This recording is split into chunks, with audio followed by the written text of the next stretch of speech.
شیطان کی غلطی کیا تھی؟ بولے کس کو ہے؟ لا الہ الا اللہ کو نہیں مانتا تھا، اللہ کو نہیں مانتا تھا؟ نہیں تو انہیں پتہ نہیں نہ اس گل دا۔ تو میں تمہیں اگر پوچھیا نا اج دی خبر کی یہ تازی تو تمہیں پتہ ہے، اور بھائی اس کو بھی سمجھیں، یہ عقیدہ ہے، یہ ایمان ہے، میری منت ہے، اس کو سمجھ لو، یہ کام آئے گا۔ یہاں عجیب رٹا ہے، یہاں لوگ معاذ اللہ تبارک و تعالی اللہ کا نام لے کے در رسول سے دور کر رہے ہیں۔ بہت بڑا دھوکہ ہے، بہت بڑی زیادتی ہے، امت کے دلوں پر خنجر چلتا ہے، اور میرا تو کلیجہ پھٹتا ہے جب میں ایسی تحریریں پڑھتا ہوں سن۔ یار تو کیا بیان کر رہا ہے؟ ڈر اللہ سے مرنا نہیں، نبی پاک کو منہ نہیں دکھانا، تو کیا کر رہا ہے؟ بتا نا شیطان کی غلطی کیا تھی؟ وہ تو صاف ستھری بات کر رہا تھا، یا اللہ ایک نہیں تو لاکھ سجدہ کرا میں تجھے کرتا ہوں۔ اللہ نے فرمایا ادھر آنا، میرے محبوب کو سجدہ کر۔ کہنے لگا نہیں کرتا، فرمایا فخرج فإنک رجیم، نکل جا تو لعنتی ہے۔ جو حضرت آدم کو وسیلہ نہ مانے وہ لعنتی ہے، اور جو روضہ رسول پہ کھڑا ہو کے کہے میں نبی کو وسیلہ نہیں مانتا، جو دروازے رسول پہ پہنچ کے کہے میں نبی پاک کو وسیلہ نہیں مانتا، جو مصطفیٰ کے وسیلہ ہونے کا انکار کرے، تو کہتا ہے کہ دنیا میں وسیلہ نہیں مانتا، اللہ تو قیامت کے دن بھی کہتا ہے جو مصطفیٰ کے پاس سے ہو کے آئیں گے میں بخش دوں گا۔ شفاعتی لآل الکبائر من امتی، حضور فرماتے ہیں موٹے موٹے گناہ گار آتے جائیں گے، کالی کملی کے نیچے چھپاتا جاؤں گا، جنت میں بھیجتا جاؤں گا۔ وہاں قیامت میں تیری معافی نہیں ہو رہی، تو یہاں نہیں مان رہا۔ بریلی کے امام فرماتے آج لے ان کی پناہ، آج مدد مانگ ان سے، کل نہ مانیں گے قیامت میں اگر۔ اور دیکھ تو کہتا ہے میری نمازیں، میرے روزے، میری زکاتیں، میرا جہاد کام آئے گا۔ سن، حضرت عبد الرحمن ابن عوف صحابہ میں سے تگڑا آدمی، اتنا بڑا شخص، اتنا بڑا آدمی کہ جس کے پیچھے میرے رسول نے نماز ادا فرمائی ہے، اتنا بڑا شخص، ہر جہاد میں سب سے پہلے، سب سے امیر تھے، صدقات خیرات بڑھ بڑھ کے دیتے تھے، ساری نیکیاں ہیں۔ ایک بی بی نبی پاک کے لیے قمیض بنا کے لائی، ایک حدیثی ہے، یہ بخاری مسلم ہے، ایک حدیثی ہے کہ چادر بنا کے لائی، چادر بنا کے لائی، بڑے اچھے نقار نکالے، دروازہ رسول پہ آئی، حضور میری قبول کر لے۔ نبی پاک نے چادر اوڑی، اگرچہ ان کا نام شارحین نے لکھا ہے، صحیح حدیث میں صرف ایک صحابی کے لفظ ہے۔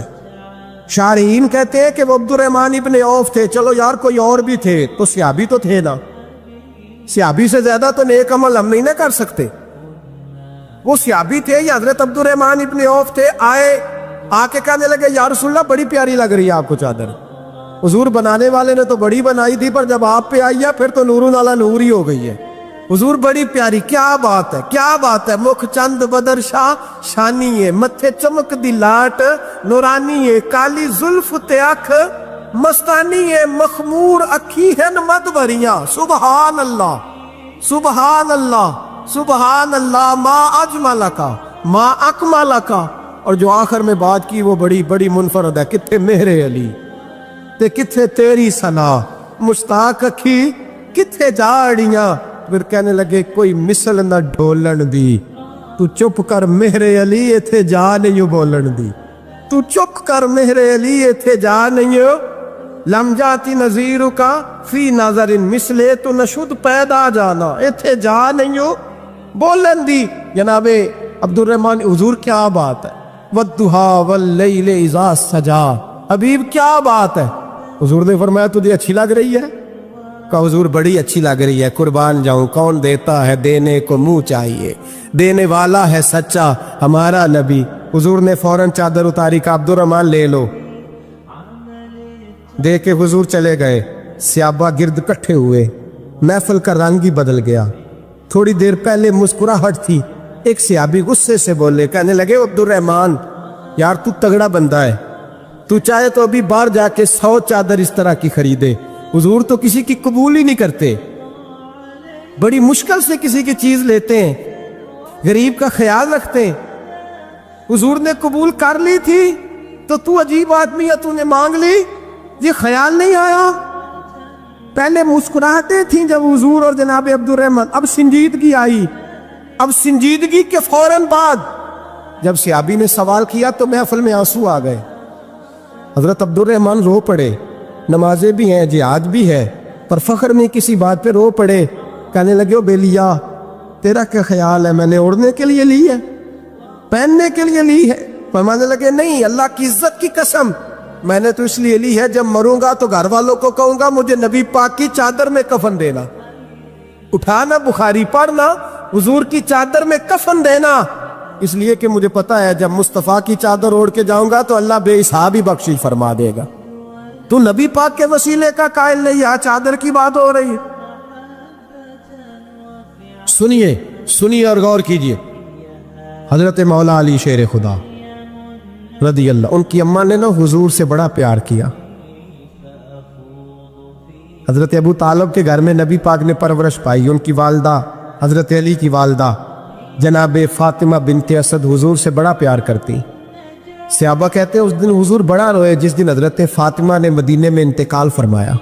فاطمہ بنت اسد جناب علی کی والدہ فرماتے ہیں جب خبر ملی کہ حضرت علی کی والدہ وصال کر گئے تو حضور رونے لگے، فرمایا وہ علی کی نہیں، وہ تو میری ماں تھی، میری اماں تھی۔ امام ابو نعیم نے لکھا ہے، کہتے ہیں حضور نے فرمایا جب میری اماں کو غسل دینے لگو نا، کفن پہنانے سے پہلے مجھ سے پوچھ لینا۔